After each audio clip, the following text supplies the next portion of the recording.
In a world completely out of tune, we tune ourselves by tuning in to what always pre-existed the world to begin with. The world built on stolen light. The world that dies on the vine as soon as we do. The best the market can offer is a brilliant actor of artistic tropes, signs that no longer register as the signs that they are. Everyone is fooled but the artist, who never arrives, because they are operating as the manufactured unit from the disposable self. I said that at the end of the last episode, and I want to begin here because it leaves a question standing. If the artist never arrives at the market, then where is the artist? And if what circulates is a replacement, a copy without an original, then something is making that possible. Some power source, a current that is running the whole machine. This episode is about that current, where it comes from, who it belongs to, and how it was stolen, and how to take it back. I also mentioned an invocation in episode 1. We will make that invocation in this episode.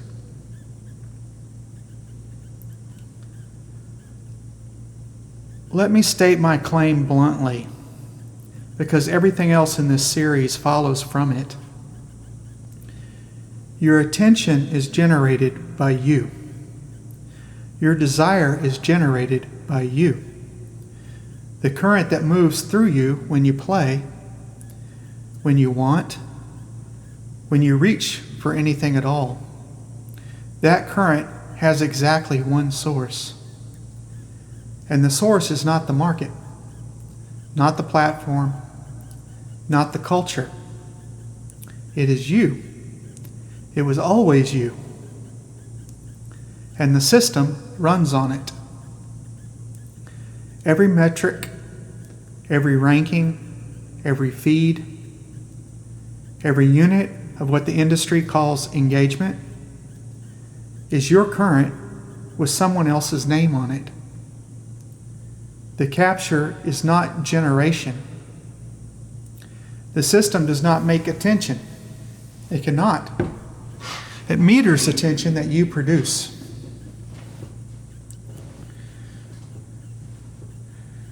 And it claims that production at the same time. The factory's entire inventory of stolen light claimed as its own.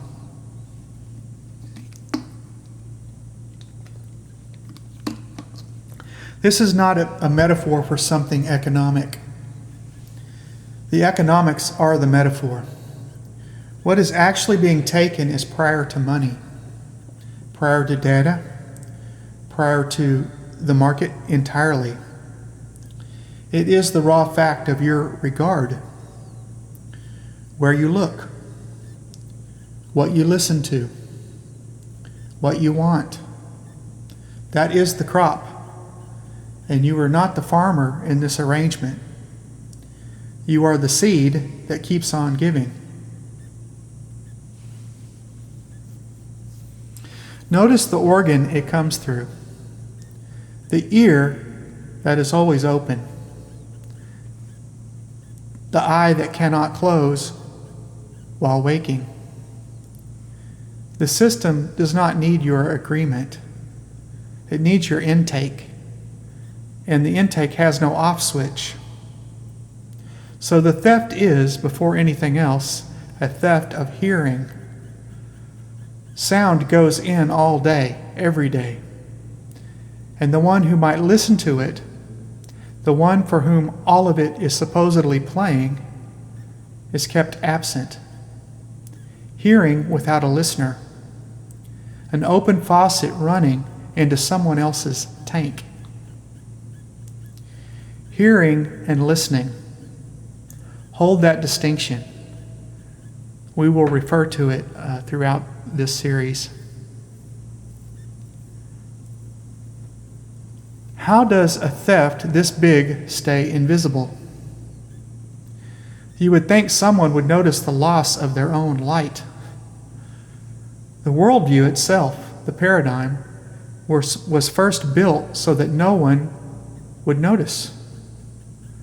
This is the deepest move, and it happened over centuries, so no one felt it. The view held by the alchemists, by the tradition this series draws from, runs in one direction.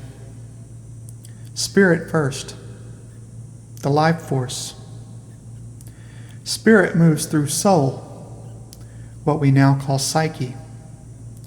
Soul moves through body. The world you see is a projection from the inside out, from source, through consciousness, through the senses, into form. The eye is not the camera. It is an aperture, the lens of a projector, not a screen. The modern picture runs the arrow backwards. Body first, matter is ground, mind is brain chemistry, and spirit, the life force itself, gets reduced to metabolism, electrochemical stimulation. Life is internal combustion with no energy beyond what the organism feeds off its environment. A candle with no light of its own. Science, for the most part, is honest about this. It's called the hard problem of consciousness. The hard problem is the confession, made in technical language, that the foundation cannot host the one thing standing on it. Matter, as described, has no room for the one describing it. Understand what this inversion accomplishes. If awareness is brain chemistry, then there is no projector. If there is no projector, there is no theft, because there was never an owner. The light belongs to whoever meters it. The cave, as Plato called it, has hidden the exit and posted a sign. No exit exists per peer review. And this was not done to someone else. This was done to your instrument, your training, your ear.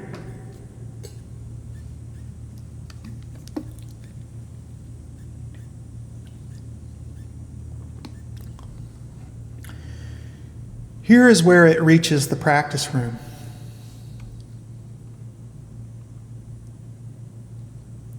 A worldview is not held as a theory. It is held as a habit, a collective one that we are born into. The inversion I just described is installed in musicians as a discipline. And the discipline is this: never listen. I don't mean musicians are trained to ignore sound. Just the opposite. The training is saturated in sound. I mean that the entire apparatus of practice culture is structured so that the player is never once alone with their own ear, hearing their own being. There is always a cover. The metronome is a metric. The next passage is a problem. Speed is trajectory. Repertoire is demand. Difficulty is a measuring stick. The eyes on the fretboard are a scan for error.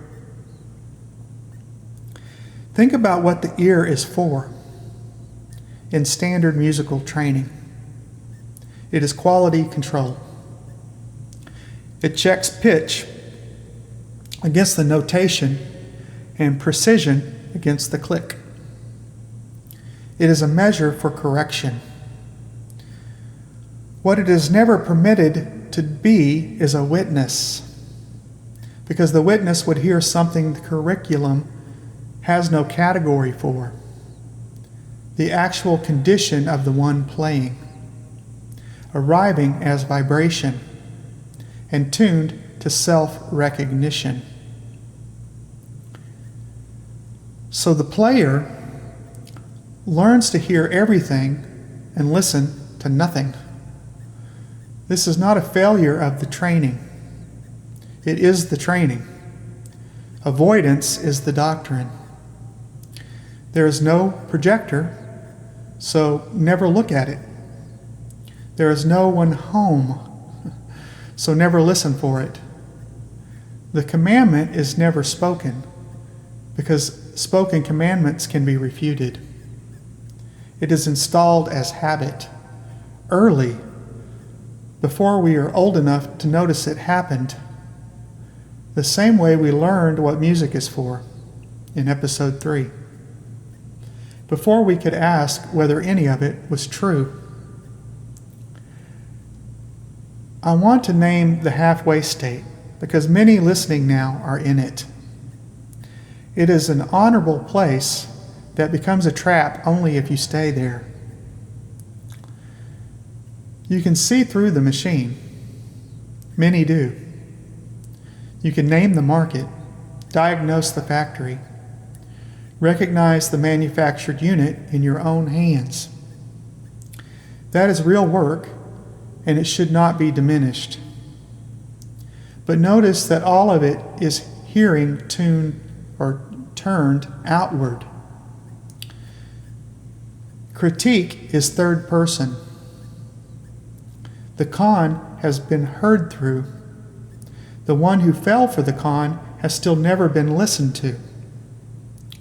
And there is a whole culture, an entire intellectual industry that lives in that halfway house forever, sketching the prison walls in finer and finer detail, because it feels like freedom and requires no listening at all. Seeing through the machine is not the work. It is only preparation.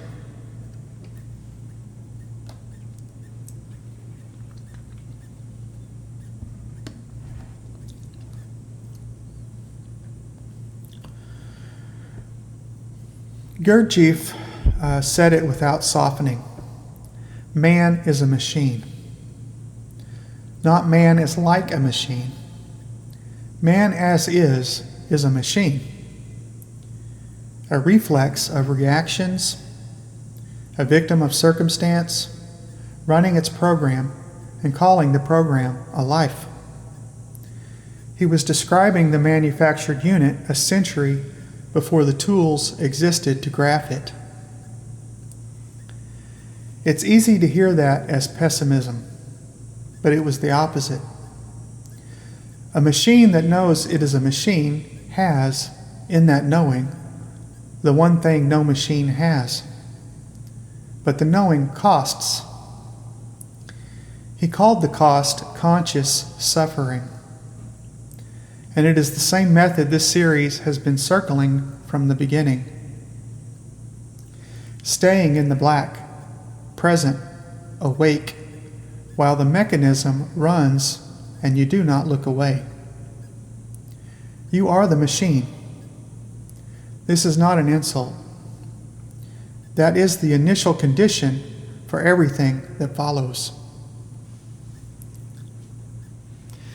Now, 3 musicians, 3 answers to the same stage. Glenn Gould, he looked at the concert stage, understood exactly what it manufactures, and walked off at 31. The hard exit. He gave up the applause economy entirely to protect the act, and spent the rest of his life in a studio at night, building what he called wonder and serenity. Off-market, on purpose. Presence refuted. Keith Jarrett stayed on the stage and burned there. The Köln concert, 1975.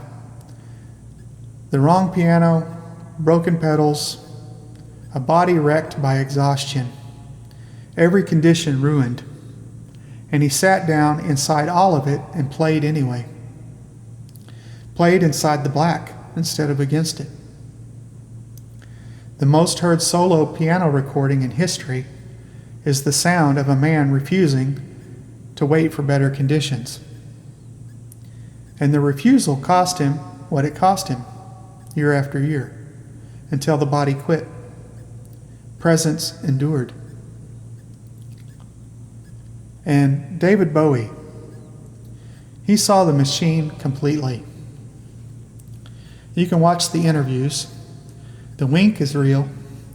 The amusement is real. He knew exactly what the spectacle was and said so, by agreeing with every reduction until it collapsed under its own weight. Grinning. He was never once caught in the exhibit.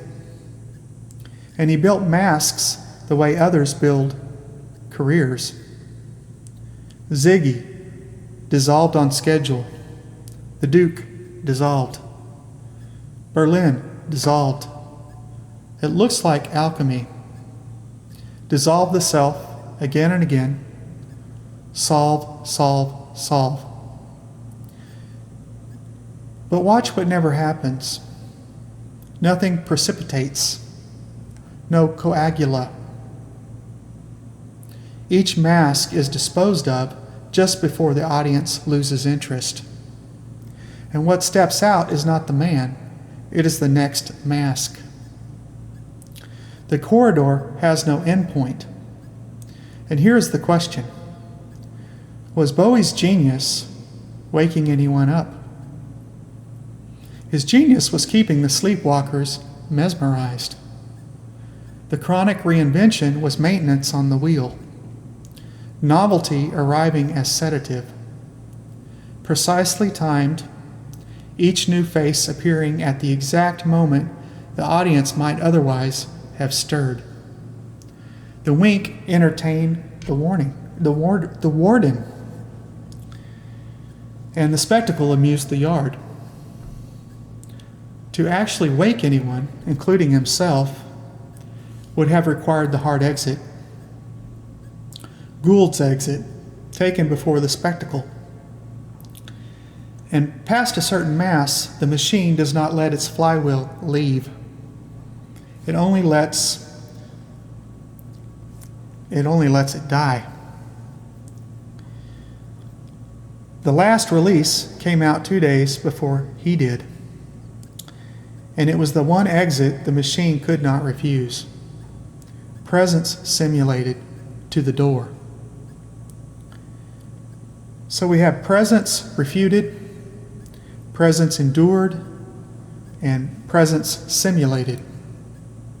3 answers to the stage. Which one are you rehearsing?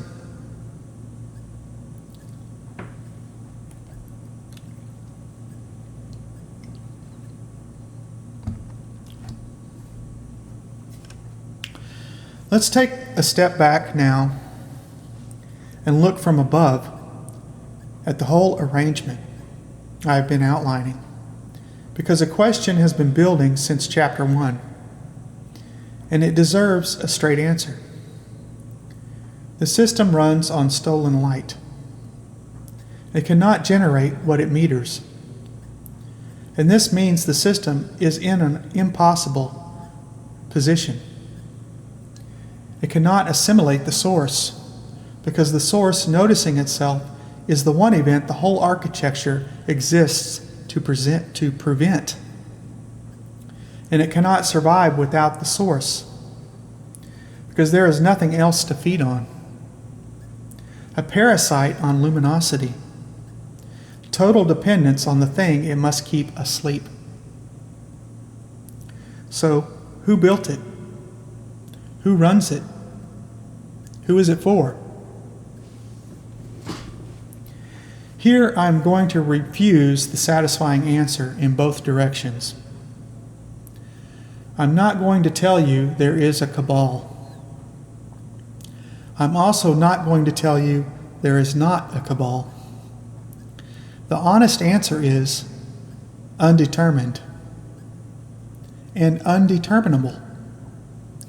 Whatever stands behind the smokescreen, real or invented, the smokescreen itself is the operative fact.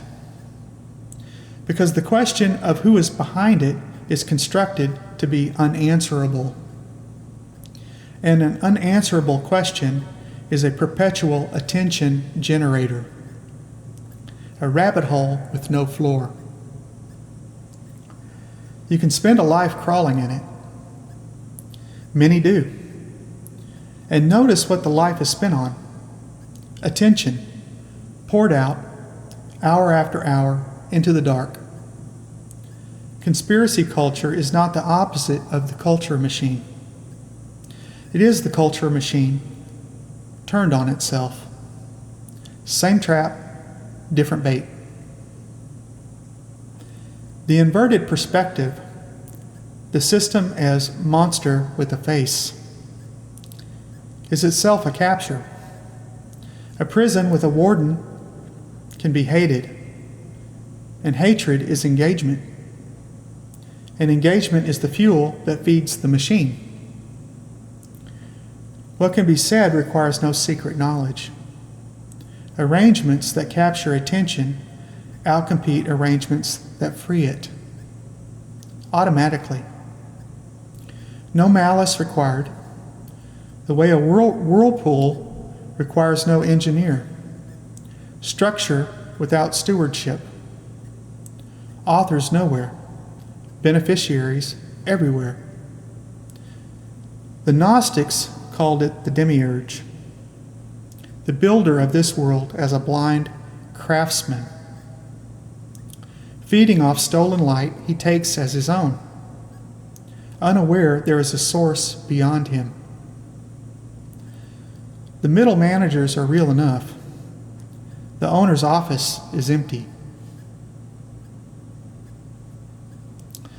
But I said caretakers in an earlier episode, and I want to be precise about who they are, because everyone assumes caretaking happens at the top, and it never did.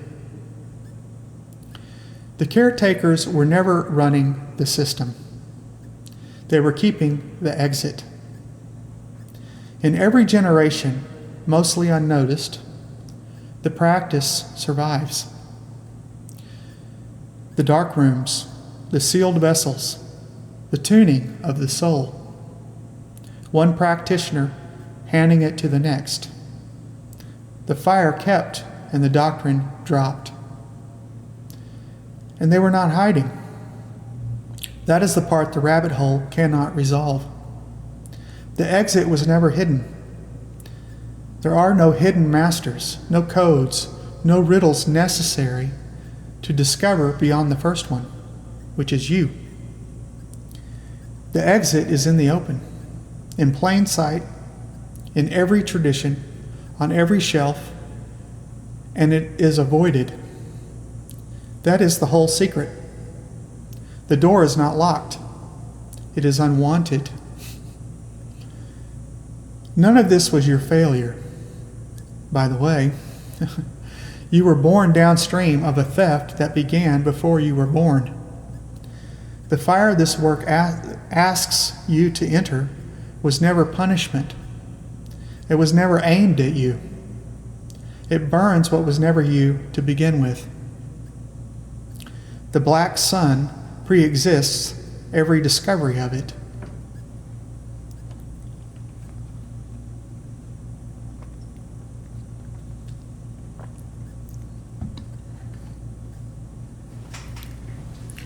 So now we arrive at the invocation.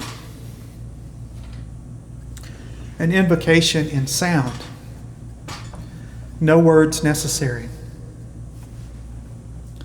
What I'm about to do, you have done every time you have picked up the instrument.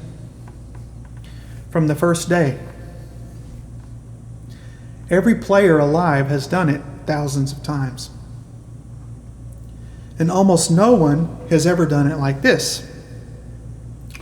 I'm going to tune myself by listening to the instrument. Society is out of tune. The collective world is an interference pattern. And the great work requires tuning oneself back to source. The doctrine trains you to hear, not listen. Here is what tuning actually is. Two sources sound. If they disagree, you hear beats, a pulse in the air. The pulse is interference, the audible signature of two waves not in alignment. And tuning is nothing but this, listening to the interference until you have adjusted your string to the reference. And the beating slows and finally disappears. Silence inside the sound. Alignment made audible.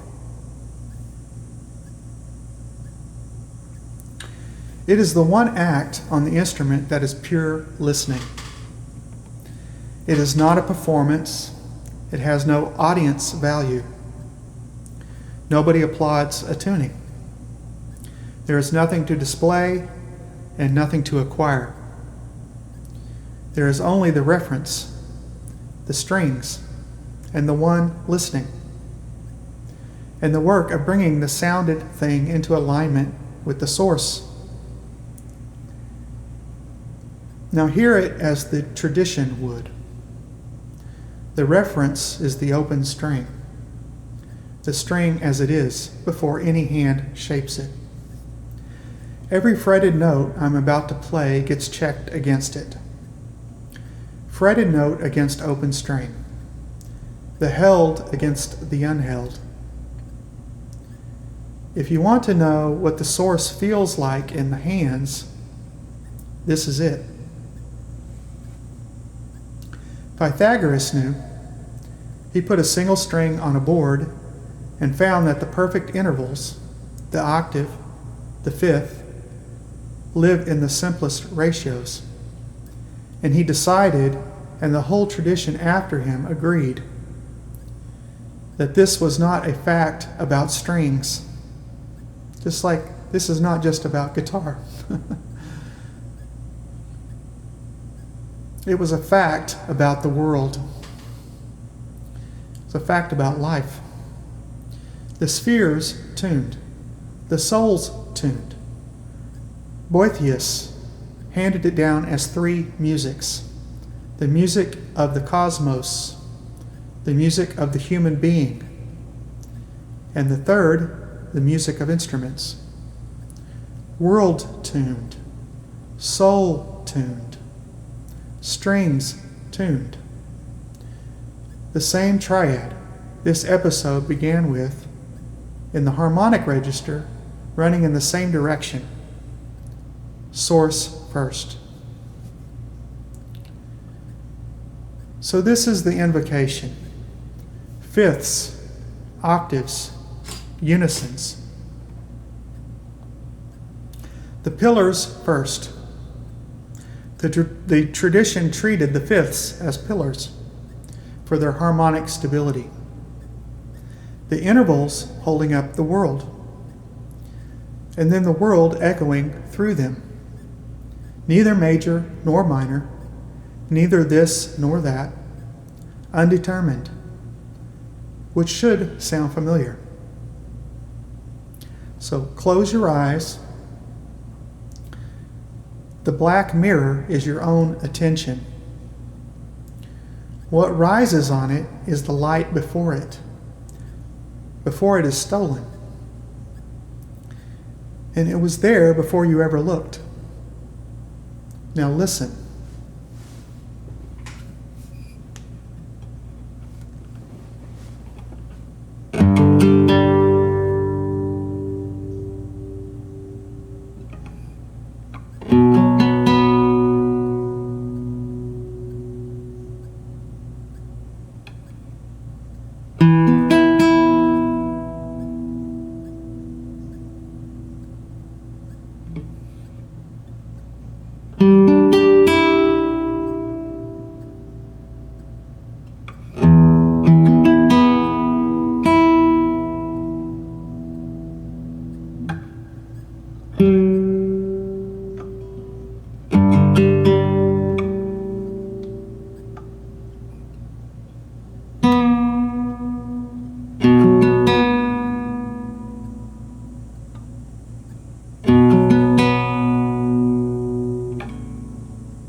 There is more going on here than just tuning.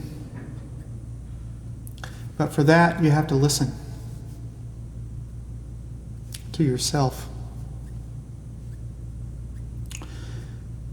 That is the practice from the last episode, extended to its root. Slow, exposed playing was the door. This is the threshold. Tuning by ear is the final form of a discipline that begins wherever you are. If you start with the tuner on the headstock, start there. But the ultimate tuning starts with spirit. And the instrument, in the end, is not the guitar.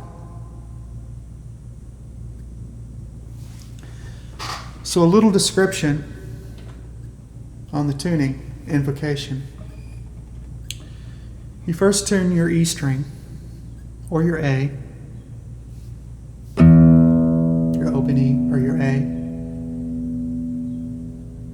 against a tuner, against a tuning fork, whatever you prefer. You can check your harmonics, the 5th and 7th fret.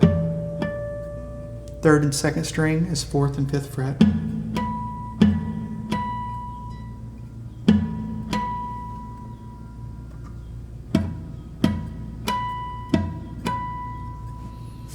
Once you have that, then we start the invocation. So this is G stacked, 5th octave, and then the unison is the open string.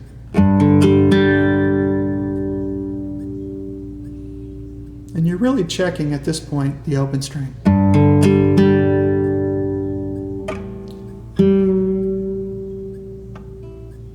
And you're just listening for the pulse. And you're trying to silence the pulse.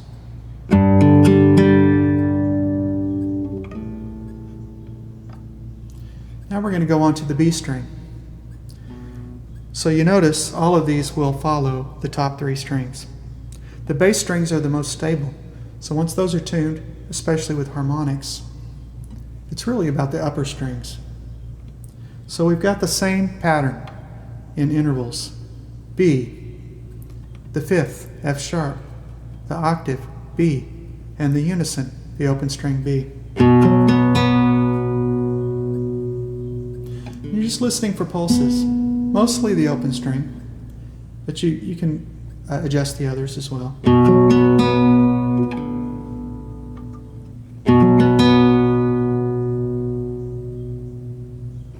And then the E, stacked, 5th octave, unison.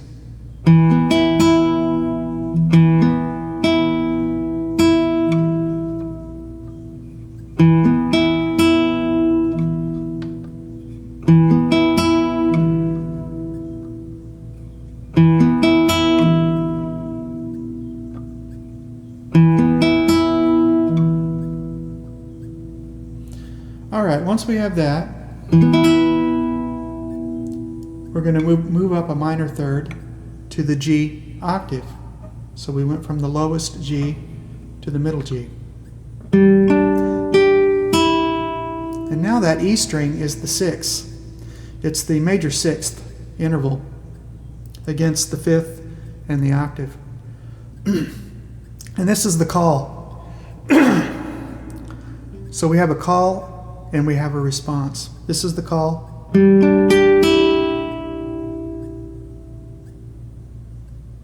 And now the response, a full set of E's, the 5ths, the octaves, and the unisons. E's and B's. This also checks the intonation of the neck.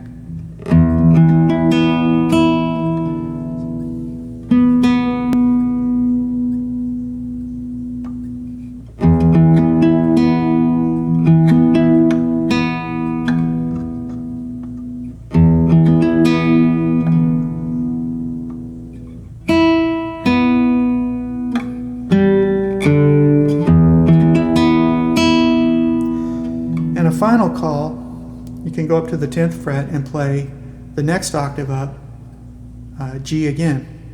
This one is going to actually introduce a major third. We have the root, the fifth, the octave, and the major third on the open string.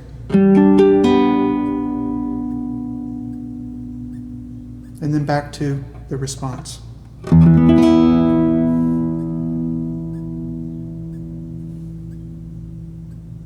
Now as you do this, you want to tune yourself into the instrument so that you and the sound are one. That happens through listening. And you're listening to yourself through the instrument.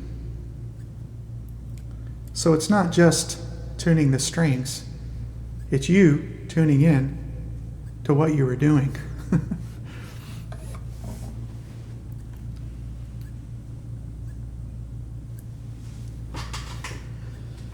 It's recapturing your stolen light so that you can play your instrument. All right, so as I said, there's more going on here than just tuning. And for that, you need to listen. And the ultimate tuning starts with spirit. And the instrument, in the end, is not the guitar. Again, we should always remind ourselves who or what is playing the instrument. The light itself. So what does this amount to beyond one player and one practice? The system cannot feed itself. It feeds off our stolen light, which means it is dependent in a very specific way. It does not need to be defeated. It needs to be starved. And starvation here is not a battlefield. It is a redirect. Distinguish two movements because only one of them works. The first is withdrawal. Unplug, detox, delete the apps, go quiet. Necessary and not sufficient. Attention withdrawn is exactly what the recapture apparatus is built for. The detox ends. The feed resumes. The attention is recaptured. And the system has already priced your sabbatical in.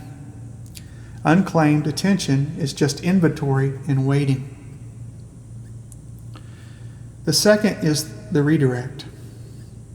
Attention repossessed and then aimed inward at the source, into the practice through the instrument. Listening in the full sense this episode is given, and here is the property that changes everything. The inner light is unrecapturable in principle. Not hard to recapture, impossible.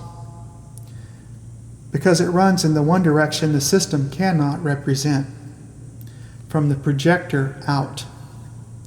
And the system's entire ontology says that there is nothing to project. It cannot meter what it cannot admit exists. The redirect is the theft reversed at the exact point of theft. And this does not require a mountain cave. The doctrine's last defense is to price the exit out of your life. No hermitage, no renunciation theater. The reclamation is undeclared. Positional, not geographic. You are the source. The system sits downstream. And you meter what flows out to it. Rent gets paid. The market gets its transactions. The feed gets scraps. And none of it, not one transaction, holds a lien on the projector's light. In the market, but not of it. The mask worn consciously, on a meter, while the real work runs in the sealed vessels within. your sealed vessel. One more refusal, and it may be the most important. The redirect is not political. The moment it becomes political, it is captured. Reactionary, revolutionary, counter-revolutionary, reformist, counterculture. Pick any on the rack. Every one of them is an opposition franchise, an attention brokerage inside the economy it claims to fight. The system loves its opponents. They are its best customers. It meets every inversion at the door and offers it a booth. The undeclared reclamation is the one position without a booth, because it makes no claim the system can counter. Nothing demanded, nothing staged, nothing branded. Light quietly rerouted at the meter. Will it matter? One player, one redirect, in an endless field of capture. The refusal makes no sound. No one will applaud it. And that is precisely why it can be trusted. But do not mistake silent for inert. The system was assembled one captured projector at a time. It comes apart the same way, one redirect at a time. And the process compounds, because tuned strings tune the room. You have felt this. One honest instrument in an ensemble pulls the others in, not by argument, by resonance. Each reclamation retunes the field for the next. That is not speculation. That is how transmission has always worked. By contact, practitioner to practitioner, fire to fire, below the threshold of any feed. And the light you heard about in the whitening chapter, episode 3, the borrowed light. Once it has entered, it works whether the everyday self cooperates or not. You have already heard it, and you listened. That cannot be undone.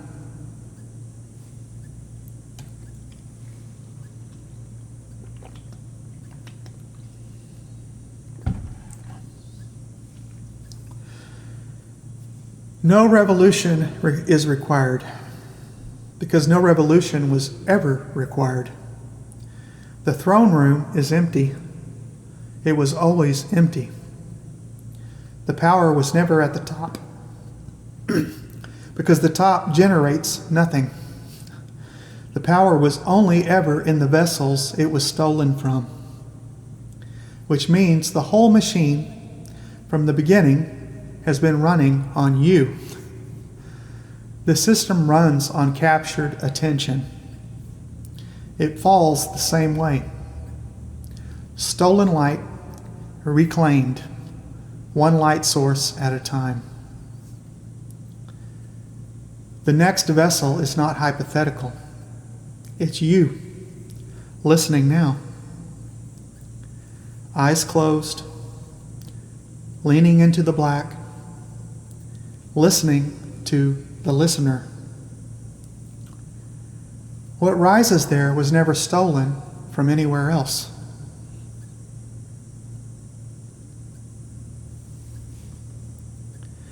If this resonated with you, the earlier episodes provide context, and the music provides the practice. I would be interested to hear your thoughts in the comments, and thank you for listening.